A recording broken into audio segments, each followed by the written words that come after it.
see is that right behind Darren is what looks like an eye test, but it's actually a banner that seems to say something along the lines of, you can rarely see what's right in front of your nose. So there you go. I was trying desperately to read the bottom line.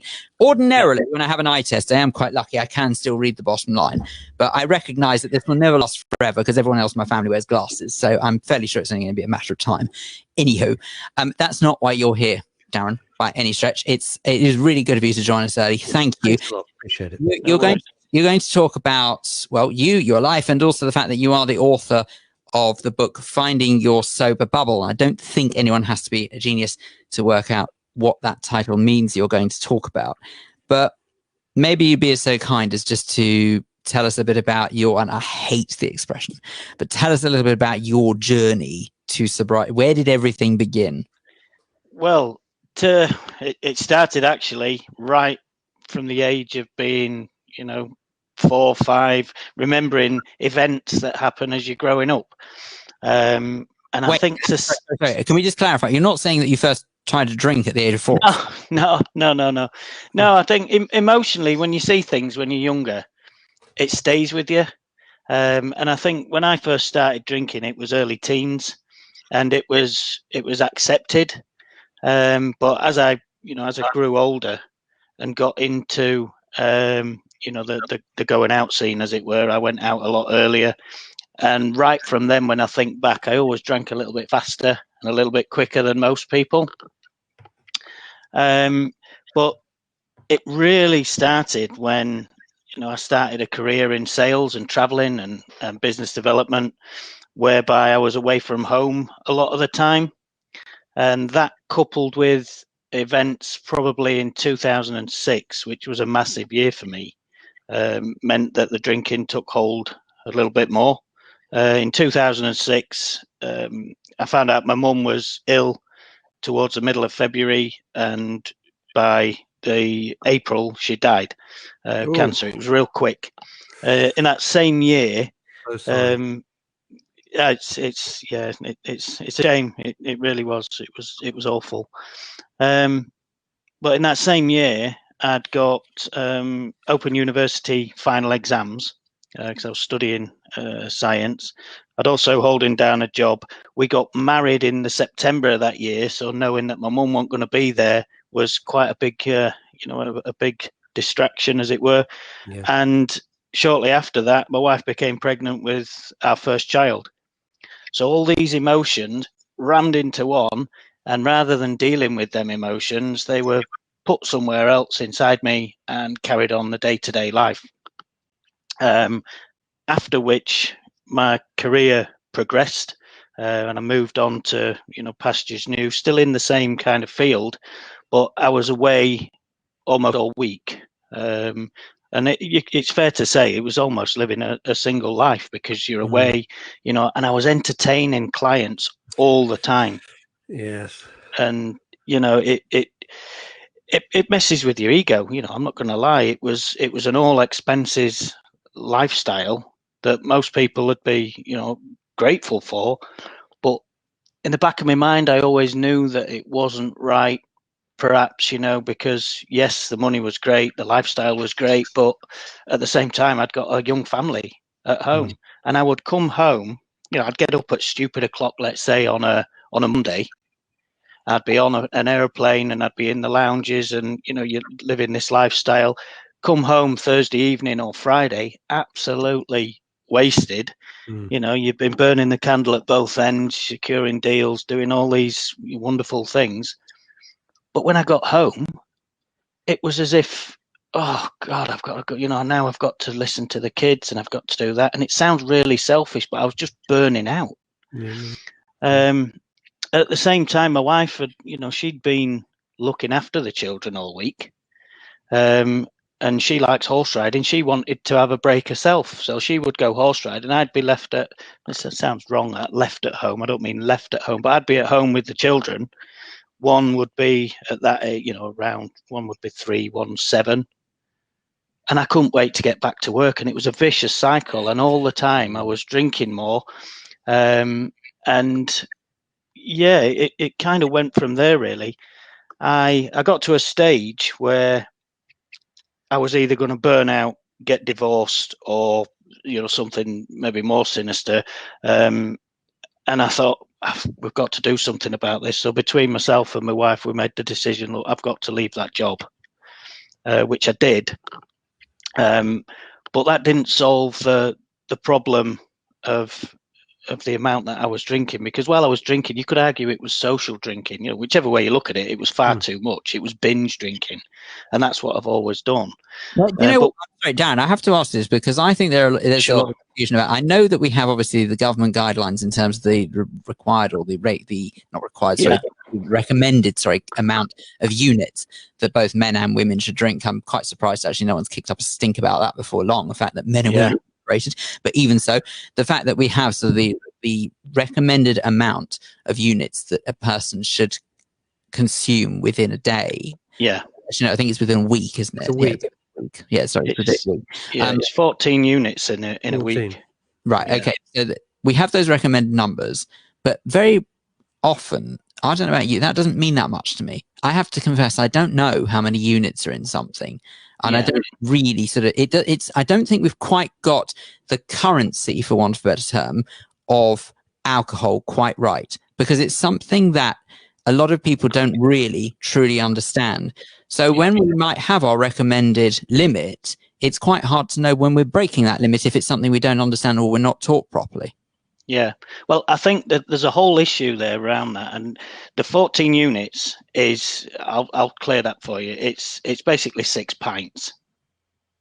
So if you think of, it's 6 pints. So if you think lockdown aside, obviously it's a lot different now, but if you was to walk into a pub on a Friday or a Saturday night or any night, and there's a group of people in there and they're having, they've gone out basically to socialize and have a drink, you can bet your bottom dollar 2 things. And one is that people don't understand what the limits are.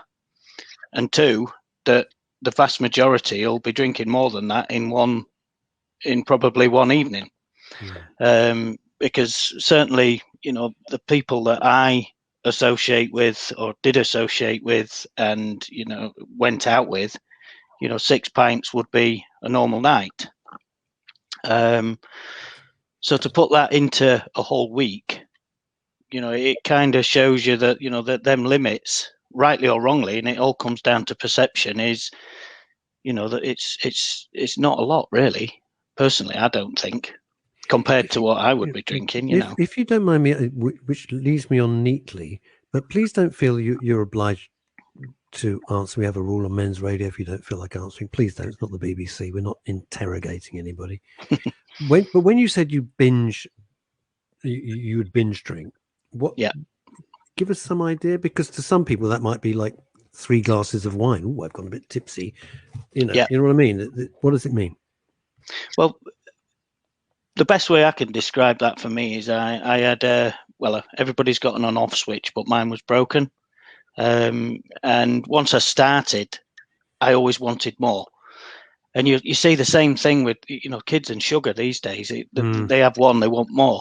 And it's the same with alcohol. And when I started, I couldn't stop. So I would start on, let's say, a few pints, and then I would move on to the wine.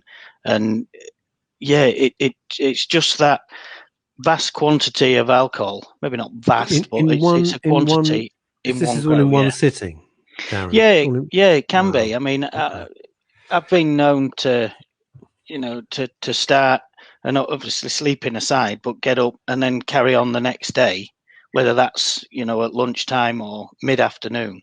But it all rolls into one because the alcohol's still in your system. So you're not waking up. You said, Darren, I'm very curious for you. You said that you were drinking at a faster rate than your peers, that those you were drinking with. At no point did anyone ever make any throwaway comments, because I'm going to be perfectly honest. I do that. Okay. I drink at a faster rate than people I'm with. Yeah. The difference is, I wait for everyone else to finish. I won't go up for more if I've drunk faster than everyone else. It's not like people say, well, run dry. I wouldn't say I run dry and then I go off and buy another drink whilst they're still on their first or their second, whilst I'm my third or my fourth. I don't race ahead. But I don't think that means that I've got a penchant for drinking a lot of alcohol. So I'm just wondering sort of where. Okay, I suppose there's two parts to this question. First and foremost, did anyone ever say anything to you when you were drinking quicker, even if it was flippant? And even if they did you automatically think to yourself that you have a particular hankering for more alcohol than others? Yes and no, really, because I think the circle that I was in, it was the drinking culture. So there was a lot of people drinking a lot faster, but at the same time, you'd have those people that would drink at the same pace, and then after after a certain time, they'd say, "Right, that's enough for me," and I would perhaps carry on. At the same time, the fact you maybe drink fast, but you're waiting. I would say that in my mind, if I was waiting, I would be waiting, but thinking, God's sake, will you hurry up? Wow. You need to be on. Which means, in my mind, I knew that I'd obviously drank more than anybody else, but at no point did I think I ain't got a drink problem. I'm just, I just like it more than anybody else, kind of thing. But where is that line? Where is that line where you think to yourself, okay, heck, maybe I do have a drink problem now? I think many people wouldn't. This is what I was talking about with the units before. Is I don't think people would recognize it as being a problem, and I wonder whether or not that's where the majority of people go wrong when it comes to alcoholism, because I don't think it's very clear where there is a line to be crossed as far as drinking too much. If you go on your, we've all seen, if people are told, drive, all right, let's give it another example. Drive at a speed limit that you think is sensible. That's what it's like saying to somebody. And if you ask one person, they'll say 150 miles an hour. You ask another person, they'll say 60 miles an hour. That's why we have the national speed limits in place, is because it's an understanding we can all meet. The experts have told us this is where the bar is set. But I don't think that it is clear enough when it comes to alcohol. No, and I agree with that. One thing I would say is everything is different. So the 14 units will affect some people and it'll not affect others. Personally, I would say if it's affecting your life and your relationships, then you need to do something about it. If it's not, then that's fair enough. But when it comes to with the it used to be that you either abused alcohol, you depended on it, or you fell into this unknown safe category, which is one of the things I've touched on in my book, because like you've just said there, the definition it's all over the place. So all these people that's in this safe category, when does it become abuse? And I would say, well, if it's affecting you, like I said, if it's affecting your life, your family, the way that you're acting or feeling about yourself, then it's time to maybe reconsider it. Several things here, Darren. Several things. First of all, Francois, we'll get back onto your point, but after Darren, if we may, and Chrissy Holt, I hear what you're saying. Darren, there's a few things. Back in the early 80s, I had the misfortune to be in sort of a sales situation. Mm-hmm. And I would do what you do and have to travel and do a lot of entertaining. And there was a kind of macho bullshit culture back then, you got to do all this nonsense, right? Yeah, and so I was entertained, and I was the one picking up the tab because they were prospective clients or would-be clients that I was trying to sell various things to. But what I did, because I'm not much of a drinker, and I'm not saying this hooray for me, I just don't have the capacity. Yeah. It's not like I've got a moral view. I physically don't have the capacity. And I would say to the barman, because it was all vodka tonics back in the day, right? Yeah. If you remember those days. And I'd say to the barman, when I come up to get the drinks, don't put any vodka in my drink. Don't. Because I've reached my limit, which was usually one, maybe two. And the others are necking it back, but I didn't. Yeah. I felt trapped because I couldn't show them, because they might take offense. I know this sounds really difficult, and Phil's probably struggling with this, but I got around this by saying to the barman, don't put any alcohol, so it looks like that. And that's how I dealt with it. Yeah. Because I could see how that could be a problem, especially when you're away from home. It's lonely, it's miserable. I loathed it, absolutely loathed it, still do to this day. Yeah. It's very difficult. The question I have for you, Darren, is this: is that you said it only becomes a problem, if you feel it's becoming a problem. I alluded earlier. I had a business partner who was an alcoholic. He's dead now. Drank himself to death. He didn't perceive that there was a problem at all. He was destroying everybody around him, but he didn't see there was a problem. Yeah. He just thought he had a good time. Yeah. So how do you monitor this? I think it's a difficult one, that, because it's obviously an unacknowledged problem on his part. I mean, I was lucky in the fact that,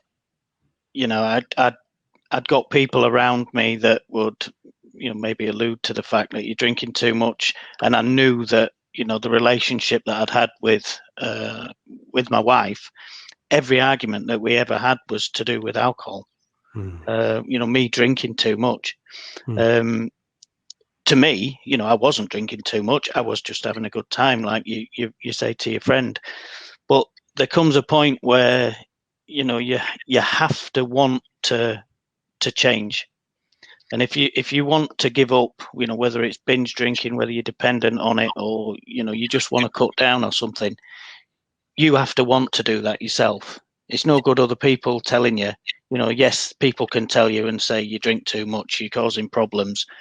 But unless you acknowledge that yourself, you're going to find it, very difficult. And I think where people don't acknowledge it, that's when you get the breakdowns in relationships and things like that. There's a lot of people. It's don't do it for somebody else. You've got to be selfish. If you're addicted to alcohol, then you have to do it for yourself first and foremost, and that helps others. Don't you think, Darren, that is one of the cruelest twists that life has dealt? Is that it's down to the individual to recognize they have a problem before they can actually tackle it. It's basic psychology, but unfortunately, it's a massive part of psychology. If an individual has an issue, whether it be addiction to alcohol, whether it be whatever it may be, if they don't want to do something about it, they're almost beyond help. I think it is so. It's one of life's very unfair blows, frankly. Yeah, it is, and it's the same with anxiety. If you're struggling with your mental health, or you're depressed, you don't necessarily want to admit that. But once you do, and once you've come to terms with the fact that you maybe do need help and you do want to make that change, it's so enlightening to be able to do that. So how did you finally turn the corner? Well, I had I would say after I left the job that I mentioned earlier, I was 4 years really of up and down, mentally, drinking too much, and I basically took everything that I've learned from different places. And in 2017, dealing with my emotions from the year 2006 with the death of my mum and everything, I went to counselling with a lady, NLP practitioner, and that was a game changer for me. That really helped me come to terms with things that I was struggling on the inside, alcohol aside, such as the death of my mum, and the feeling that of guilt from being away from my family and thinking that I'd missed out on years of the kids, when in reality I hadn't missed out, because they were still very young, and we're talking of a period of time, but it's all in your mind, as you know. So could you not rationalize? I know this is a huge issue. Yeah. The rational part, you said, well, if I put the drinking to one side for a second, I'm out there providing for my family, which is a good thing. Yeah. It's a very positive thing. A lot of people are with people who say, I wish they'd get off their ass and go and get a job. You're getting up at, as you said, oh my God, o'clock on a Monday. You're coming back exhausted on a Thursday. I get that. I've been there. It's not pleasant. So you were providing, you weren't being a bad parent. No, that's right. And that's what you know, you're right. I was rationalising that in my head. Mm. I think what it was when I came home and I had the time at home, I was wasted. I was tired. I was grumpy, and I felt at that time that I could have used it better. But instead, you know, I was that tired and that grumpy, and you know, I couldn't deal with the stress of having two young kids and everything when I'm used to looking after myself. So I couldn't wait to get back. And I think that once I was back, I'd think to myself, I feel all right now, and it's, you know, I feel terrible because, you know, I could have done all sorts this weekend and I didn't.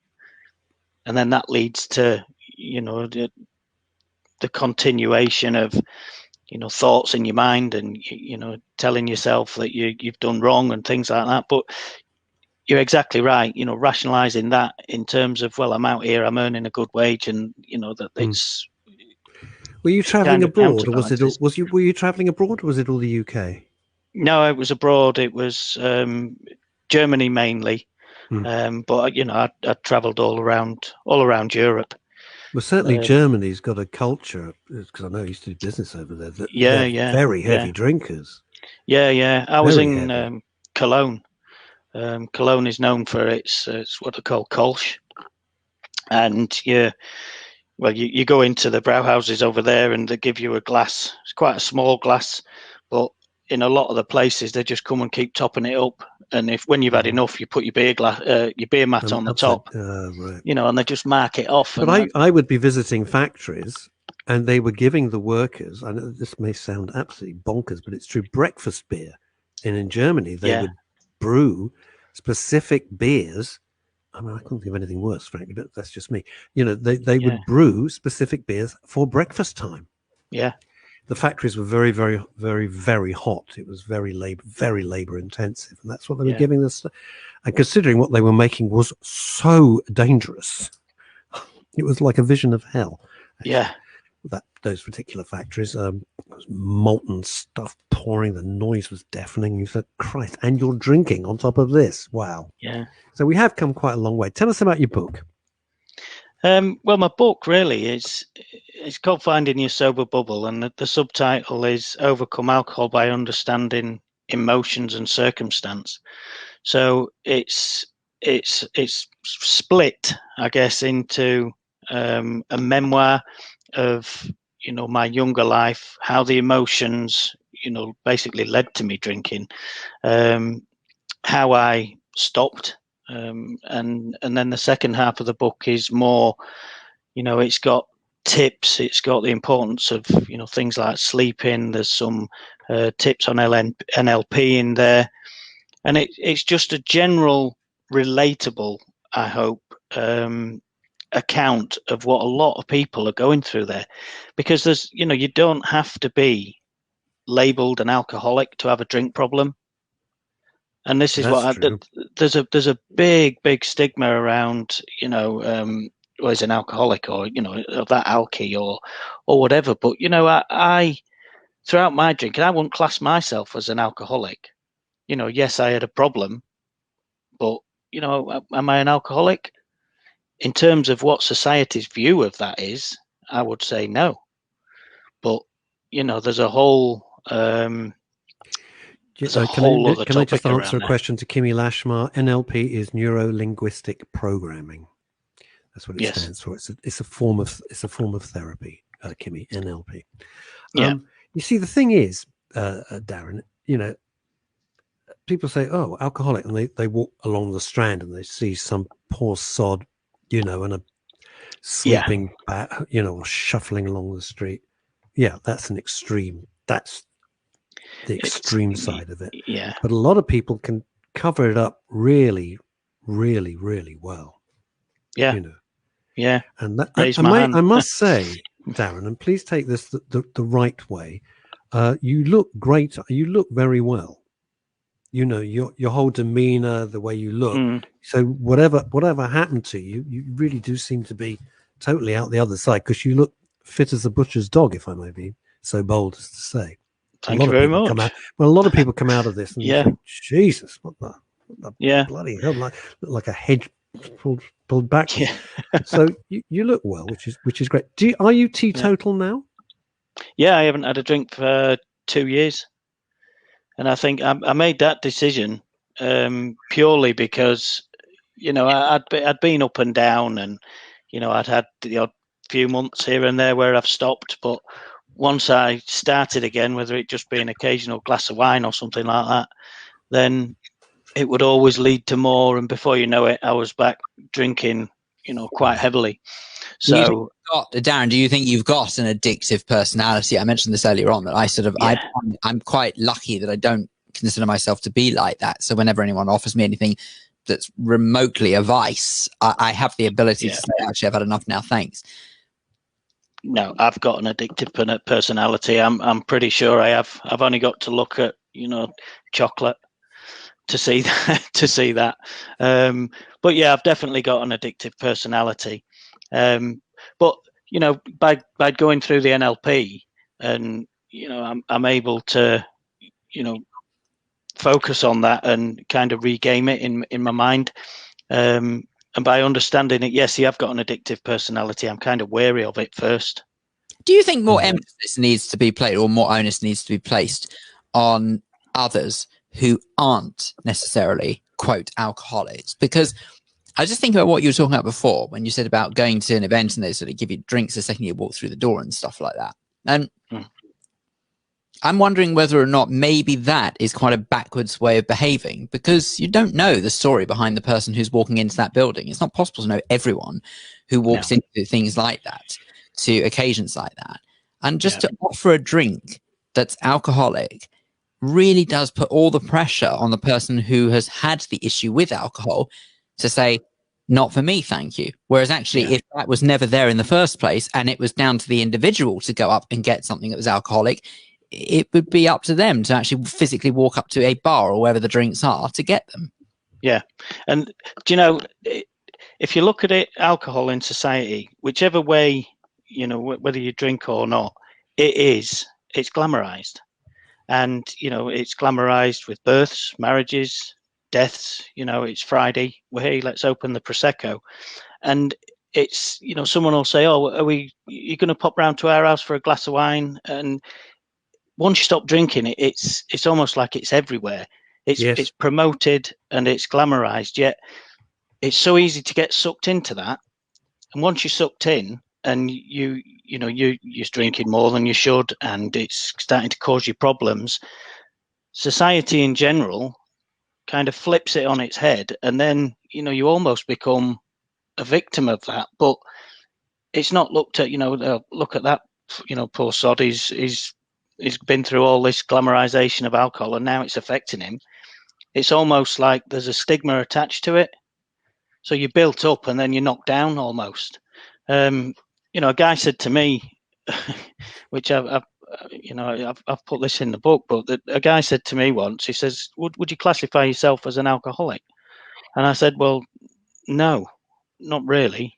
And he went, oh, you don't look like one. And I said, well, what does one look like? What does one look like? And that's like what you said earlier, Russ. I don't look like one, but I used to binge drink, and I used to do that because I had a broken on-off switch. But I was just thinking of this notion, though, of when people sort of offer drinks around. I know that back in the day they used to offer cigarettes after dinner and things like that. Yeah, sure. It's the same kind of way that I don't think that one would. It seems like it's the only vice that is now still legally offered to people. Exactly the same way that you'd be absolutely, I'd like to think anyone with half a brain would be absolutely horrified if you go into an event and they offered you a line of Class A drugs. It's that kind of premise. I recognize one's legal, one's illegal. I know that before anyone starts complaining. But the truth is that they can be addictive, both of them. They can be damaging to the health, both of them. And yet one is just graciously accepted. The other people quite rightly frown upon. I don't get it. I don't understand why we're so, in many ways, we're quite forward thinking as a country. In many ways, we're very backwards. It's quite bizarre. Yeah. Well, and it takes time. Thing, it takes time. I always say, Darren, in my dad's era, the phrase was one for the road. Yeah. think about that, but I Yeah. grew up thinking everybody did that. I couldn't understand why why you wouldn't have one. Hey, one for the road, and you'd have glasses with. Yeah. Hey, one for the road, and you say it now, and people go, "What? What are you? What?" Yeah, exactly. But that was the thing. There's another one as well. I saw. I don't know whether it's today or yesterday. Somebody had mentioned another quote that a barman would say was it. What's your poison? Oh yes, always. And What's your it's poison? like, what's your poison? It clues in the name there, isn't it? It's interesting. Can I ask you a very difficult question, Darren? And again, you can not answer if you don't want to. Do you miss it? I did, but now, no, I don't. To be fair, and I think again, there'll be a lot of people out there that do miss it and that struggle a lot more than mine. Everybody's journey, to use that word again, is different. We're all on the same boat, but we're in the same sea, or the other way around, whichever that works. But the first 3 months I found really, really hard. Yeah, it must be tough. And I think the amount of people that I know that don't have drink problems, but have said, "Well, I just couldn't do it. I couldn't do without my, couple of glasses of wine at the weekend or a bottle of wine at the weekend, with the takeaway. I don't know how you've done that." And it's almost like, we're addicted, but without realizing it. I think it's very different as well, though, when you have a reason. You have a reason to give up something, because, for example, there is to those who don't know, there is a religious, I say religious, there is a Jewish festival that's coming up called Passover. To anyone who doesn't understand the way Passover works, and why would you? It is a period of 8 days where you give up eating primarily wheat-based products or anything that sort of has yeast, I think, in it, or something. It's anything that sort of can rise. So bread, for example, is strictly off limits, and it replicates a time when Jews were fleeing from persecution. Anyway, don't mind the religious side of it. The point is that amongst that is a blanket ban on many, many different food types that we take for granted, eating on a daily basis. Now, if you're religious enough to stick to that, you wouldn't think twice. It's exactly the same way that I can't have whiskey over that period, so I'm not going to have whiskey. And I think it's a case of when you have a reason, such as alcohol taking over your life and causing you great harm to your health, then when people say, "Oh, I couldn't do without it," I've said to myself, I wouldn't want to do it, but it doesn't mean I couldn't do without it. It's mind over matter, surely. Yeah, you're right, actually. And the real reason that you want to do something, in my case, the real reason that I wanted to stop was for my family. Yes. And you have to understand why you want to do it as well. Because if it goes back to what we were saying earlier, if you're just saying, "Well, I'm stopping because the missus says she's sick of me drinking and she's going to leave," and you're not stopping for, yes, of course you don't want your wife to leave you and you don't want to to have these problems, but surely if you want that life, then there has to be perhaps a sacrifice. And for me, I didn't want my kids to grow up seeing a drunk dad. I mean, yes, I think and when I think about that, I had visions of me maybe God forbid if I'd got in the car or something like that, and what if I'd had an accident, and what if I'd been put in prison, and then my kids are coming to see me in prison because I've made a stupid mistake. Your mind goes wild, doesn't it, Darren? You start to extrapolate. What if, and then you think, "Oh my God!" And all of a sudden, do you really want that? And the answer is absolutely not. So I have a terror of it. I'll be absolutely honest with you, Darren. I have a terror of it because I had a bookkeeper who, when I met him, was just come out of the city. He wanted to leave the city, and he looked after the company's books. And I didn't realize that he had a huge alcohol problem. Huge. And when I first met him, he was in sort of pinstripe suits, shirt and tie, really on it. Really so on it. And over 2-3 years, maybe, I watched this guy who I was very, very fond of destroy himself. And he'd come over to do like the VAT returns and go through all the paperwork and everything like that. And bit by bit, I just watched him disintegrating. It was horrific. And the last time I saw him, he'd gone from this immaculate guy. He turned up in filthy tracksuit bottoms, dirty trainers, and I dropped him off at the tube station. And as I was turning the car around, I saw him leaning against the wall, getting a flask out of his dirty tracksuit bottoms, and swigging. And I thought, oh my God. And there was nothing I could do. And he didn't make any sense when he had them. It was shocking. He died shortly afterwards, drank himself to death. That's simply like that. So I have an absolute mortal fear of something like that, because watching it as an outsider is horrific, absolutely horrible. You know, he might as well just been shooting up heroin. It was no different. Yeah, it was no different at all. And that's it. You know, it's horrible. It can get you. You know, like I say, everybody's different. I mean, I always say that, you know, people talk about the rock bottom, and it sounds, you know, that's quite defined. What you talk about your friend there. I mean, I would say, and again, it's a perception thing. I would say that I didn't hit what's perceived as rock bottom, but I could see it from where I was stood, you know, and I didn't like what I saw. And again, that comes back to, you know, that point, you know, when you realise that, hey, you've really got to do something here, otherwise, you know, it could get a lot worse, and it could have got a lot worse for me. Thought though, you know, because Kimmy says, but it's on TV all the time. I'm forgotten they have a bottle of wine in the evening. Makes me think, oh well, it must be okay for her. Think about this: how long has it been that smoking has not been permitted on British screen? If you think how long, and screen and film and all of that, no one is allowed to be seen smoking anymore, and yet they're allowed to be seen drinking. Yeah, very. Well, these things take time. It's a multi-billion pound industry, which they don't want to screw up. Yeah, you think of the tax that's involved. It's to do with tax. Yeah, you know, they could stop cigarettes, but if they start to lose those billions of pounds worth of tax, they've got an even bigger hole to fill that they already have. And it's interesting because, Kimmy, to answer that point, in the series The Bay, the character portrayed by the brilliant actor Daniel Ryan, who was the head of the police and was like meant to be holding everything together. He was like the fulcrum of this, the pillar of solidarity, fell to bits. His marriage fell to bits. He fell to bits, and then he started sleeping in the police station in his office, and then he got paralytically drunk, and watching it was like, oh my God, this is the one guy I thought was, you know, the solid character in this on this series, The Bay. It was very very emotional. If we wanted to get hold of your book, Darren, how do we do it? The book's on Amazon. Right. Finding Your Sober Bubble. It's also on Audible.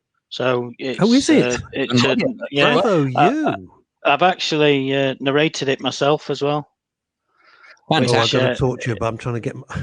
It's an experience. I'm trying to get the Gatekeeper as an Audible thing. I've got the most brilliant actor to do it. He's agreed to do it. Wow, well done, Darren. That is no small feat. Congratulations, you've got it on Audible. Bravo. It's I did have a few narrators actually. You know, you put it out there, northern accent, and you know, male, obviously. And I had people from America and ladies even saying, "Can I do it?" And I thought, well, to get the point across, I think for this particular topic, I wanted to do it myself in the end. Absolutely. So I converted. I had sheets and blooming, you know, bits of foam and everything all over the place. And a satin thing. I got the, you know, the headset and everything, and it was. Fantastic. So that's on Audible, and the ebook and the paperback is on Amazon. Okay, Darren, thank you so much. Thank you. We wish you all the best. This sounds so trite. I don't want to sound like Good Morning Britain, but can we say congratulations? Because what you've done is no small feat. Yeah, of course. Yeah, thank you. No, it always sounds like, I don't know. It sounds to me vaguely condescending or something, but it's genuine. It's meant. It comes from a good place. Darren, thank you. We wish you continued success. And also Thank you. keep fighting the good fight as well. You say 2 years of sobriety, so keep it up, Yeah. sir. Bravo. Bravo. Bravo. Cheers. Keep well.